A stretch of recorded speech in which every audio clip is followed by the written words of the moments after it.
नमस्कार, news India देख रहे हैं आप और आपके साथ मैं हूं सुरभि तिवारी। वक्त हो चला है राजधानी एक्सप्रेस खबरों का। फसलों पर न्यूनतम समर्थन मूल्य यानी कि एमएसपी समेत अन्य मांगों को लेकर के आज केंद्र और किसानों के बीच 7वें दौर की बातचीत करीब 4 घंटे चली, लेकिन इस बैठक में कोई नतीजा नहीं निकल पाया। दोनों पक्षों के बीच वार्ता बेनतीजा साबित हुई। बातचीत के बाद केंद्रीय मंत्री शिवराज सिंह चौहान बाहर आए। उन्होंने कहा कि दोनों तरफ से हुई बातचीत सकारात्मक और उद्देश्यपूर्ण रही। चर्चा जारी रहेगी। अब अगली बैठक 4 मई को होनी है। किसानों की तरफ से संयुक्त किसान मोर्चा के नेता जगजीत सिंह डल्लेवाल और किसान मजदूर मोर्चा के संयोजक सरवन सिंह पंढेर की अगुवाई में 28 किसान नेता पहुंचे थे। वहीं केंद्रीय कृषि मंत्री शिवराज सिंह चौहान, प्रहलाद जोशी और पीयूष गोयल के अलावा पंजाब सरकार की तरफ से कृषि मंत्री गुरमीत सिंह खुडिया और वित्त मंत्री हरपाल सिंह चीमा ने किसानों से बातचीत की। उधर किसान नेता सरवन सिंह पंढेर ने कहा कि अचानक पंजाब सरकार ने शंभू और खनौरी बॉर्डर पर पुलिस फोर्स बढ़ा दी है। ये बात पंजाब सरकार की बताई जा रही, लेकिन यह हमारी सुरक्षा के लिए है या कुछ और इनपुट है, हम सरकार से इस बारे में बातचीत करेंगे। ये बात सरकार को बतानी ही पड़ेगी। पूर्ण और सकारात्मक चर्चा हुई है। चर्चा जारी रहेगी।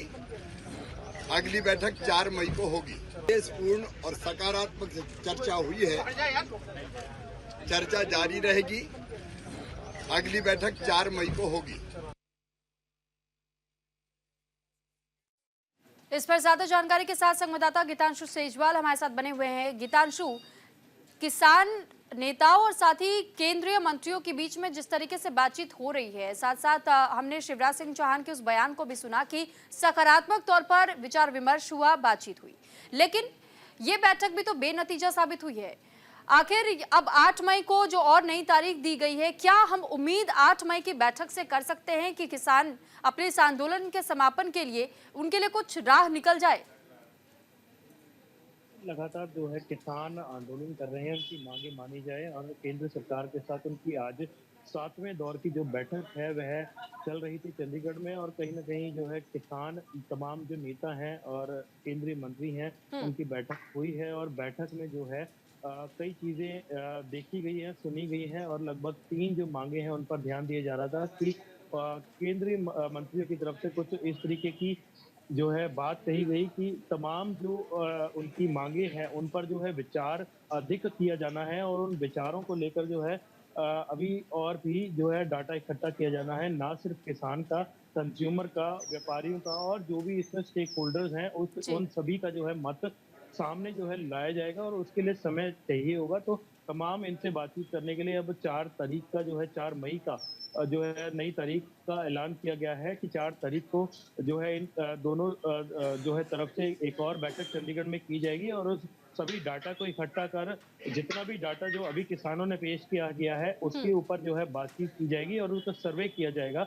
और इस सर्वे के बाद ही कुछ कहा जा सकता है कि केंद्र सरकार किस नतीजे पर आती है और उनका क्या कहना है। जी ठीक है गीतांशु, लेकिन इस बीच हमने जगजीत सिंह डल्लेवाल की स्थिति भी देखी कि किस तरह उन्हें मेडिकल रिपोर्ट बार बार उनकी भी जारी करनी पड़ी थी। मेडिकल हेल्थ बुलेटिन जारी करने के लिए डॉक्टर्स को भी निर्देश दिया गया था कि एक टीम हमेशा उनके पास मौजूद रहेगी, लेकिन वो अपना अनशन तोड़ने को तैयार नहीं थे। उनका यही कहना था बार बार कि जब तक केंद्र सरकार से बातचीत नहीं हो जाती तब तक यह अनशन इसी तरीके से जारी रहेगा। अभी भी कई ऐसे किसान हैं जो कि प्रदर्शन कर रहे हैं और जिस तरह पंजाब सरकार से भी ये सवाल पूछा गया था कि आखिर हमें दिल्ली जाने क्यों नहीं दिया जा रहा है। ऐसे में जब 4 मई को दोबारा अब जो बैठक होगी, इस बैठक के जरिए क्या दिल्ली कूच करने का जो इरादा किसानों का है वो रुकता हुआ दिखाई दे रहा है या फिर यह आंदोलन अभी और जारी रहने की उम्मीद हम कर रहे हैं? क्योंकि सरकार तो कह रही है कि विचार विमर्श किया जा रहा है, लेकिन विचार विमर्श करते करते समय भी तो इतना बीत चुका है, अब तक तो कोई नतीजा नहीं निकला। देखिए, किसी भी तरीके का जो है कानून बनाने में सरकार को जो है काफी जद्दोजहद करनी पड़ती है, हर एक नतीजे पर पहुंचना पड़ता है और ना सिर्फ एक जने की यहाँ पर पूरी की पूरी टीम की जो है और साथ में लोगों की राय भी चाहिए होती है। तो एक बड़ा सर्वे किया जाता है तब जाकर एक कानून बनता है और एक कानून जो है सिर्फ एक के लिए नहीं सभी के लिए लागू होता है। तो इसमें क्या है कि सरकार अभी 7वें दौर की बैठक के बाद उठी है तो उनका एक ही कहना है कि एमएसपी को लेकर और भी जो उनकी मांगे हैं उनको लेकर जो है ना सिर्फ चुनिंदा किसानों की बातें वे मानेंगे बल्कि पूरे देश के किसानों की बात यहाँ पर रखी जा रही है और इसमें करोड़ों लोगों के जुड़े होने की जो है बात है। तो इसमें क्या है कि सर्वे जो एक किया जाना है कि तमाम एक कृषि एक पूरा क्षेत्र है, तो उसमें स्टेक होल्डर्स हैं, व्यापारी शामिल है, खरीदार शामिल है, बेचने वाले किसान हैं। तो इसमें सभी का मत यहाँ पर लिया जाना है और तब जाकर एक तरफ का जो बात है उसको सभी तरफ से किए जाएंगे और वहां पर एक कानून पास किया जाएगा। तो इसको लेकर जो केंद्र सरकार काफी गंभीर नजर आ रही है और हर तरीके से किसानों की बात सुनी जा रही है और देखी जा रही है। तो जहां तक अगर बात की जाए किसानों की, तो 110 दिन हो चुके हैं अभी तक जो है किसान जगजीत सिंह डल्लेवाल की अगर बात करें तो उनकी हालत काफी गंभीर बनी हुई है और उसको देखते हुए केंद्र सरकार अगर जल्दी कदम उठाए तो लेकिन गीतांशु, 7वीं वार्ता थी ये जो बेनतीजा रही। अब 8वीं वार्ता पर सबकी निगाहें टिकी हुई हैं, लेकिन क्या इस बार ये किसान सिर्फ आश्वासन से मानने के लिए तैयार है या फिर इस बार उन्हें पूरी तरह वो चाहते हैं कि सब कुछ पेपर वर्क के साथ में किया जाए? कि उम्मीद की बात करें तो उम्मीद के साथ ही दुनिया चलती है और यहाँ पर भी एक उम्मीद जताई जा रही है। अगर वार्ता हो रही है लगातार, उनकी बातें अगर सुनी जा रही हैं तो कहीं ना कहीं किसान भी आश्वस्त नजर आते हैं। मगर बात करें अगर पंजाब सरकार की, तो पंजाब सरकार उनकी बात कोई सुनने को तैयार नहीं है। अगर केंद्र सरकार कोई ना कोई कदम उठाती है तो वहीं उनको आशा है कि राज्य सरकारें भी उनकी बात सुनेंगी और उनकी जो है मतें सुनी जाएंगी और पूरी की जाएगी। मगर यहाँ पर उम्मीद है कि जल्द ही उनका जो है पूरा कच्चा चिट्ठा जो है सामने आएगा और जितनी भी उनकी रिक्वायरमेंट्स है, पेपर्स जो उन्हें सबमिट किए हैं, उनकी पूरी जांच होगी, उनका पूरा एक निर्णय बनाया जाएगा और तब जाकर एक नतीजा घोषित जो है केंद्र सरकार की तरफ से किया जा सकता है। जब तक उम्मीद है तब तक किसान जो है फिलहाल शांत है और किसी भी तरीके का आगे जो है अभी बयान नहीं आया। बयान आता है तो उसके बाद कुछ कहा जा सकता है। ठीक है गीतांशु, बहुत धन्यवाद आपका तमाम जानकारी हम तक पहुंचाने के लिए। तो वहीं दूसरी ओर भारतीय किसान यूनियन हरियाणा के प्रदेश अध्यक्ष गुरनाम सिंह चढ़ूनी ने यमुनानगर में एक मीटिंग की। मीटिंग के बाद वो पत्रकारों से रूबरू हुए। बातचीत के दौरान गुरनाम सिंह चढ़ूनी ने बड़ा बयान दिया। उन्होंने कहा कि किसान राजनीति में हिस्सा नहीं ले रहा है, इसी वजह से पीछे है। चढ़ूनी ने कहा यहाँ की राजनीति मुद्दों पर नहीं, जाति धर्म पर सरकारें कर रही हैं। उन्होंने कहा कि भारतीय किसान एक साथ ना होना भी किसानों का बहुत बड़ा नुकसान है। 20 मार्च को मुख्यमंत्री के आवास के घेराव पर टिकैत ग्रुप के आह्वान पर गुरनाम सिंह चढ़ूनी ने टिकैत ग्रुप को घेरते हुए ये कहा कि ये सिर्फ औपचारिकता कर रहे हैं, उनको आर पार की लड़ाई लड़नी ही चाहिए। चढ़ूनी ने यह भी कहा कि जब 2020 और 21 का आंदोलन था, जब सांसदों को घेरने की बात आई थी, या तो मर जाते या फिर किसान आंदोलन को हम जीत जाते। जिन 3 काले कानूनों के खिलाफ हमने लड़ाई लड़ी, सरकार ने उसे हम पर थोप दिया है। किसान राजनीति की तरफ नहीं कदम रख रहा, इसलिए पीछे जा रहे हैं। खेती छोड़ के थोड़ा ही जी, जो राजनेता है वो खेती छोड़ रहे हैं। 100 किले 200 500 किले के मालिक हैं। छोटा वो खेती छोड़ रहे हैं। छोटा किसान तो यहाँ पे 2 बीघे का भी है। खेती छोड़ के चला जाना ये कोई सवाल नहीं है। खेती करते हुए राजनीति करना वो हो सकता है, लेकिन हमारे किसान के दिमाग में नहीं बैठती, क्योंकि यहाँ की जो राजनीति है वो भिन्न तरह की है। यहाँ की राजनीति जाति के नाम पे, धर्म के नाम पे, वर्ग के नाम पे है। तो वहीं देखिए, हिमाचल प्रदेश परिवहन निगम की बस पर हमले को लेकर के निगम और हिमाचल सरकार ने कड़ी निंदा की है। बता दें कि चंडीगढ़ से हमीरपुर डिपो की कुछ बस पर कुछ उपद्रवियों ने अचानक से हमला कर दिया, जिसके कारण बस में बैठे करीब 25 से 26 सवारियों को तनाव के कारण परेशानी हुई है। हालांकि किसी भी यात्री को कोई चोट नहीं लगी है, लेकिन इस घटना में बस के सारे शीशे उपद्रवियों ने डंडे मार करके तोड़ दिया। हालांकि मामले में उच्च अधिकारियों और मोहाली के एसएसपी से बात की गई। उपद्रवियों के खिलाफ एफआईआर दर्ज कर ली गई है। वहीं मामले में अधिकारी पंजाब सरकार से बात करेंगे, क्योंकि ऐसे मामलों में आम लोगों की सुरक्षा बेहद जरूरी हो जाती है। इस पर ज्यादा जानकारी के साथ संवाददाता जीवन कुमार इस वक्त हमारे साथ जुड़ चुके हैं। जीवन, जिस तरह कुछ उपद्रवियों ने अचानक से एक राह चलते बस पर हमला बोला और उसके बाद से जो यात्री इसमें सवार थे, इसमें कोई चोटिल होने की खबरें तो नहीं है, लेकिन उनकी सुरक्षा को लेकर के अब सवाल खड़े हो रहे हैं। अब क्या व्यवस्था है आगे की जानी है, इसको लेकर जानकारी दीजिए। जी, ये जो घटना हुई है पिछले कल शाम 6:30 बजे, एक बस चंडीगढ़ से हमीरपुर आ रही थी। खरड़ के पास उसको रोका गया। 2-3 लोग थे, एक गाड़ी थी जो हमें जानकारी मिली है, और उस गाड़ी पे चस्पा किए थे नंबर प्लेट पे कागज, तो पता नहीं चल पाया कि उसका नंबर क्या था। लेकिन आज सदन में गूंजा है मामला। और मुख्यमंत्री ने आश्वस्त किया कि पंजाब सरकार के मुख्यमंत्री से मेरी बात हुई टेलीफोनिकली, और उन्होंने दोनों राज्यों के जो डीजीपी स्तर की बात थी उसका भी जिक्र किया, और उन्होंने कहा कि जो सुरक्षा का माहौल है वो प्रदेश में दिया जाएगा। भगवंत मान ने ये आश्वासन दिया है हिमाचल सरकार को, मुख्यमंत्री ने ये कहा। तो ये मामला आज सदन में गूंजा है, और चाहे विपक्ष या विपक्ष दोनों ने इसकी भर्त्सना की है, निंदा की है। जी, लेकिन जीवन साथी ये भी जानना चाहेंगे कि ये उपद्रवी कौन लोग थे, क्या इस बात की जानकारी अब तक मिली और ये हमला उन्होंने क्यों किया?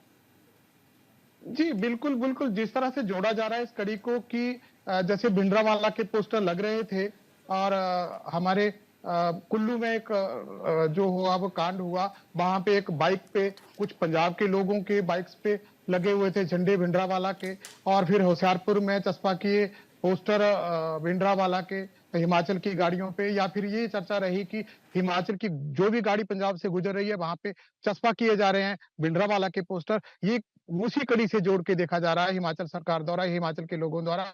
हाँ, कि डीजीपी स्तर की जो बात हुई, पंजाब के डीजीपी से बात की हिमाचल के मुख्यमंत्री ने, आश्वासन जरूर मिला है इसका।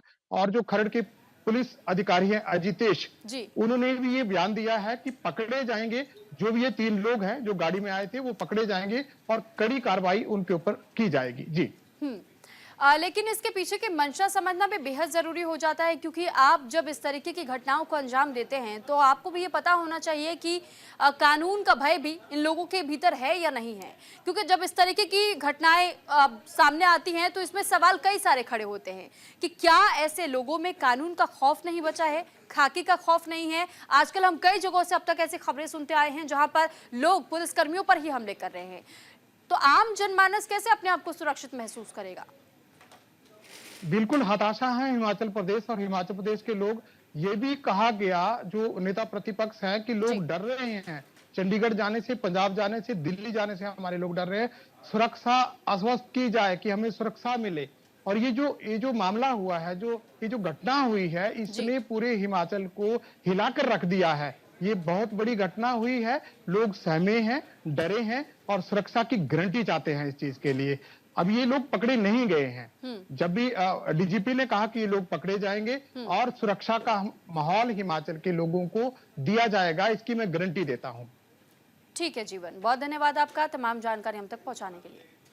तो खालिस्तान समर्थक युवाओं की ओर से हिमाचल पथ परिवहन निगम की बसों पर भिंडरवाला के पोस्टर लगाने और तोड़फोड़ मामले में पूर्व केंद्रीय मंत्री और सांसद अनुराग ठाकुर ने प्रदेश सरकार से ऐसे शरारती तत्वों के खिलाफ समय रहते उचित कार्रवाई करने का आग्रह किया है। उन्होंने ये भी कहा है कि शांति भंग करने वाले ऐसे शरारती तत्वों के खिलाफ सख्त कार्रवाई की जाए ताकि प्रदेश का माहौल खराब ना हो सके और लोग शांतिपूर्ण और बेखौफ होकर के कभी भी और जा सके। खतरा ना हो ये सुनिश्चित कर हिमाचल प्रदेश की बस पर पथराव हुआ, पोस्टर चिपकाने का काम हुआ और पिछले कुछ दिनों से लगातार प्रयास हो रहे हैं कि एक दहशत, एक भय का माहौल बनाया जाए, रिश्ते खराब किए जाएं। ये कौन लोग हैं जो इसके पीछे हैं? हिमाचल सरकार को इसकी जांच भी करनी चाहिए, उचित कार्रवाई भी करनी चाहिए, क्योंकि बसों में सफर कर रहे नागरिकों पर किसी तरह का कोई खतरा ना हो ये सुनिश्चित करना चाहिए और ऐसे लोग जो वातावरण को खराब करने का प्रयास करें उनके खिलाफ कड़ी कार्रवाई करनी चाहिए। हिमाचल प्रदेश की खबर जालंधर से है, जहां जालंधर इंप्रूवमेंट ट्रस्ट की नवनियुक्त चेयरपर्सन राजविंदर कौर ने आज ज्वाइनिंग कर ली है। उनकी ज्वाइनिंग के लिए पंजाब आम आदमी पार्टी के प्रधान और मंत्री अमन अरोड़ा, कैबिनेट मंत्री रवजोत सिंह, पूर्व मंत्री और विधायक बलकार सिंह और जालंधर सेंट्रल से MLA Raman Arora Jalandhar improvement trust office पहुंचे, जहां उन्होंने राजविंदर कौर को लड्डू खिलाकर के मुंह मीठा करवाया और उन्हें नियुक्त किया, साथ ही बधाई भी दी। इस दौरान मौके पर भारी मात्रा में आम आदमी पार्टी से समर्थक मौजूद रहे जो पंजाब सरकार के नारे लगा रहे थे। हालांकि मंत्री अरोड़ा मीडिया से बात किए बिना ही वहां से चले गए थे। वहीं मंत्री रवजोत सिंह ने भी किसी भी अन्य सवाल का जवाब नहीं दिया। मंत्री रवजोत सिंह ने ये कहा कि आज राजविंदर कौर को ज्वाइनिंग करवाई गई है क्योंकि उन्होंने आम आदमी पार्टी के साथ शुरू से काम किया है, जिसके चलते आज उन्हें जालंधर की सेवा का मौका मिला है।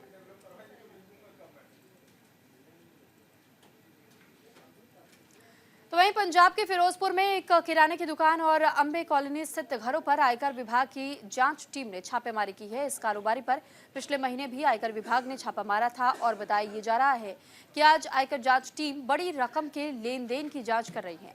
गौरतलब है कि आज छापेमारी के दौरान टीम के साथ सेना के जवान भी मौजूद रहे।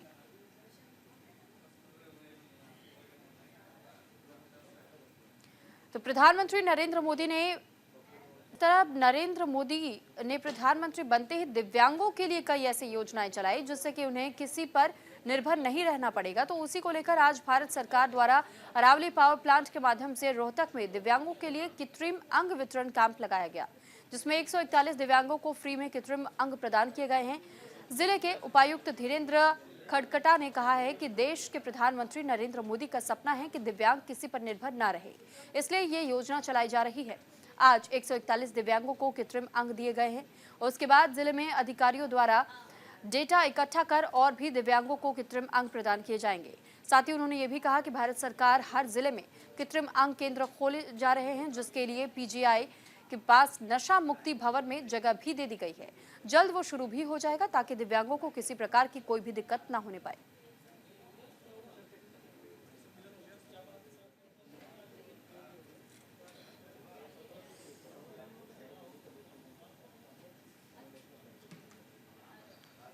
फिलहाल ये जो तस्वीरें आप देख रहे हैं ये उन दिव्यांगों को कृत्रिम अंग देने के बाद की वो तस्वीरें हैं कि किस तरह इन्हें चुना गया था और उसके बाद से इनकी मदद की गई है सरकार की ओर से। फिलहाल देखिए कई ऐसी योजनाएं चलाई जा रही है जहां कृत्रिम अंग फ्री में बांटे जा रहे हैं और इसी के तहत दिव्यांग कृत्रिम अंग जिस तरह प्राप्त कर रहे हैं उनके बीच भी खुशी का माहौल देखने को मिला। पहले बहुत ज़्यादा तंग होती थी कहीं आने जाने के लिए, अब मेरे को बहुत सुविधा मिल गई है सरकार की वजह से। वो तो आने जाने में मुझे कोई दिक्कत नहीं होएगी, तो मैं सरकार का बहुत बहुत धन्यवाद करती हूँ। % विकलांग हूँ दोनों पैरों से।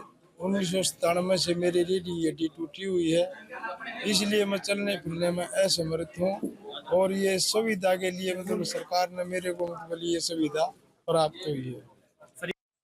जिला रेड क्रॉस सोसाइटी के द्वारा और एलिम्को और अरावली पावर कंपनी के द्वारा एक CSR के अंतर्गत यहाँ पर मेगा डिस्ट्रीब्यूशन कैंप ऑर्गेनाइज किया गया, जिसमें जितने भी हमारे दिव्यांगजन हैं और वयोवृद्ध लोग हैं उन सब को हमने एलिम्को कंपनी और CSR के अंतर्गत अरावली पावर कंपनी के सहयोग से ये डिस्ट्रीब्यूशन कराए। केंद्र सरकार की और राज्य सरकार की हमेशा ये पहल रही है कि ज़्यादा से ज़्यादा जो दिव्यांग भाई हैं बहन हैं वो जो सामाजिक धारा के साथ जुड़े और कहीं ना कहीं इन जो उपकरण होते हैं उनके कारण से नहीं होने के कारण से दिक्कत ना आती है। तो मैं सबसे पहले तो प्रथात रहूँगा ऐसी कंपनियों का जो कि आउट ऑफ द वे जाके हर जिले के अंदर इसमें अपना सहयोग देती है। तो वहीं हरियाणा के अंबाला में नायब सरकार ने करोड़ों की सौगात दी है, जिसके तहत कई गांव में पूरे हुए विकास कार्यों और नए शुरू होने वाले विकास कार्यों का पूर्व मंत्री असीम गोयल ने उद्घाटन और शिलान्यास किया। वहीं मुख्यमंत्री नायब सिंह सैनी के पेश किए गए पहले ही बजट में IMT अंबाला के लिए रखे गए प्रावधानों को लेकर के असीम गोयल ने मौजूदा CM नायब सिंह सैनी और अंबाला शहर में IMT को मंजूरी देने वाले केंद्रीय मंत्री मनोहर लाल का भी आभार व्यक्त किया। सिंह सैनी जी की अध्यक्षता में आज पूरा हरियाणा नॉन स्टॉप हरियाणा के नाते, विकास के नाते भी, और मैं समझता हूं कि हर जिस प्रकार का बजट आया हर वर्ग का जिस प्रकार से ख्याल रखा गया, सामाजिक दृष्टि से, सुरक्षा की दृष्टि से, कानून की दृष्टि से, आर्थिक दृष्टि से, आज पूरे हरियाणा के 2 करोड़ 80 लाख लोगों को विश्वास है कि नायब सैनी जी की अध्यक्षता के अंदर आज हरियाणा जो है बुलंदियों के जो है नए सोपान छू रहा है और अंबाला शहर विधानसभा में भी विकास का जो चक्कर घूम रहा है लगातार उनके आशीर्वाद से आगे भी जारी रहेगा। आज विभिन्न गांवों के अंदर लगभग 1.25 करोड़ के जो हमने उद्घाटन और शिलान्यास किए हैं विकास के कामों के, और सबसे बड़ी सौगात जो IMT के नाते उन्होंने दी है। आज पूरे इलाके में मैं लगभग 5 गाँव में गया, 5 उन गाँव के अंदर भी और पड़ोस के गाँव के अंदर भी लोग धन्यवाद करने के लिए निकले। मुख्यमंत्री नायब सिंह सैनी जी की अध्यक्षता में आज पूरा हरियाणा नॉन स्टॉप हरियाणा के नाते, विकास के नाते भी, और मैं समझता हूं कि हर जिस प्रकार का बजट आया हर वर्ग का जिस प्रकार से ख्याल रखा गया, सामाजिक दृष्टि से, सुरक्षा की दृष्टि से, कानून की दृष्टि से, आर्थिक दृष्टि से आज पूरे हरियाणा के 2 करोड़ 80 लाख लोगों को विश्वास है कि नायब सैनी जी की अध्यक्षता के अंदर आज हरियाणा जो है बुलंदियों के जो है नए सोपान छू रहा है। और अम्बाड़ा शहर विधानसभा में भी विकास का जो चक्कर घूम रहा है लगातार उनके आशीर्वाद से आगे भी जारी रहेगा। आज विभिन्न गांवों के अंदर लगभग 1.25 करोड़ के जो हमने उद्घाटन और शिलान्यास किए हैं विकास के कामों के, और सबसे बड़ी सौगात जो IMT के नाते उन्होंने दी है। आज पूरे इलाके में मैं लगभग 5 गाँव। तो पंजाब के अमृतसर में पुलिस और एक नशा तस्कर के बीच मुठभेड़ हुई। इस दौरान पुलिस की गोली लगने की वजह से आरोपी घायल हुआ। पुलिस ने 18 मार्च को नशा तस्कर को 8 किलो हेरोइन के साथ गिरफ्तार किया था और पुलिस आरोपी धर्मेंद्र सिंह उर्फ सोनू को रिकवरी के लिए लेकर गई हुई थी। इस दौरान आरोपी ने कांस्टेबल की गन छीन ली और पुलिस पर ही गोली चलाने का प्रयास किया।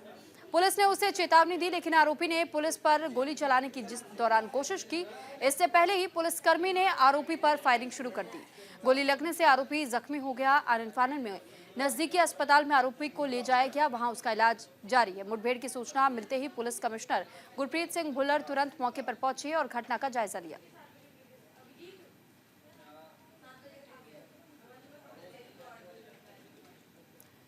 तो ये जो तस्वीरें इस वक्त आप देख रहे हैं, दरअसल जवाबी कार्रवाई के दौरान यहाँ मुठभेड़ की खबर सामने आई, जिसके बाद से खुद यहाँ पर पुलिस अधिकारी अब पहुंचे और उसके बाद से पूरे जगह का मुआयना भी किया गया और साथ ही सीन को रिक्रिएट करने का भी प्रयास किया गया कि आखिर ये मुठभेड़ यहाँ हुई कैसे।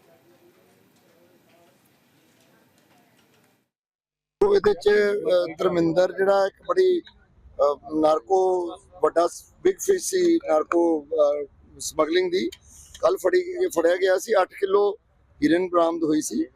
ਰਿਮਾਂਡ ਉਹਦਾ ਲਿਆ ਗਿਆ ਸੀ। ਉਸ ਤੋਂ ਬਾਅਦ ਜਦੋਂ ਰਿਮਾਂਡ ਦੇ ਵਿੱਚ ਪੁੱਛਗਿੱਛ ਕਰ ਰਹੇ ਸੀ ਤਾਂ ਉਹਨੇ ਮੰਨਿਆ ਕਿ ਮੈਂ ਕੋਈ ਹੋਰ ਕਨਸਾਈਨਮੈਂਟ ਛੁਪਾਈ ਹੋਈ ਹੈ ਇੱਥੇ। ਤਾਂ ਉਹਦੇ ਵਿੱਚ ਪੁਲਿਸ ਪਾਰਟੀ ਉਹਦੇ ਨਾਲ ਆਈ ਐਜ਼ ਪਰ ਪ੍ਰੋਸੀਜਰ, ਔਰ ਜਦੋਂ ਖੁਦਾਈ ਹੋ ਰਹੀ ਸੀਗੀ ਤਾਂ ਉਹਨੇ ਮੌਕੇ ਦਾ ਫਾਇਦਾ ਉਠਾ ਕੇ ਵਿਜੇ ਕੁਮਾਰ ਸਾਡਾ ਹੈੱਡ ਕਾਂਸਟੇਬਲ ਹੈ, ਉਹਦੀ ਜਿਹੜੀ ਹੈ कार्बाइन सर्विस कार्बाइन खोली। इसी के साथ फिलहाल इस बुलेटिन में इतना ही। नमस्कार।